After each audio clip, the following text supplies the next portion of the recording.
Bạn đã bao giờ tự hỏi tại sao có những người học ngoại ngữ nhanh chóng, vui vẻ, còn bạn lại mãi vất vả, áp lực? Tôi sẽ chỉ rõ cho bạn ngay đây. Thiết kế bài học nhẹ đầu. Cuốn sách chia nhỏ thành các tình huống, mỗi trang chỉ tập trung vào câu cốt lõi của từng tình huống, học đâu dùng đó luôn. Vì sao chia nhỏ lại hiệu quả? 1. Giảm áp lực, não bộ tiếp nhận từng mảng thông tin dễ hơn so với cả một mớ phức tạp. 2. Tăng khả năng ghi nhớ, ôn đi ôn lại những phần nhỏ giúp tái kích hoạt vùng nhớ, khắc sâu nội dung. 3. Phản xạ nhanh, thực hành câu mẫu cụ thể cho mỗi tình huống khiến việc bật câu khi giao tiếp tự nhiên hơn. Bạn có thấy dễ học không? Cái mấu chốt ở đây là dễ thực hành, ít ngại.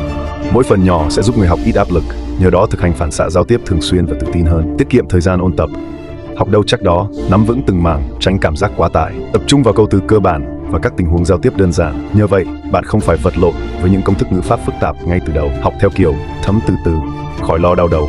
Nếu cuốn sách này khiến bạn cảm thấy thoải mái, dễ chịu, đừng bỏ lỡ cơ hội bắt đầu nhẹ nhàng ngay lúc này. Một quyết định nhỏ thôi, nhưng có thể mở ra rất nhiều điều mới mẻ.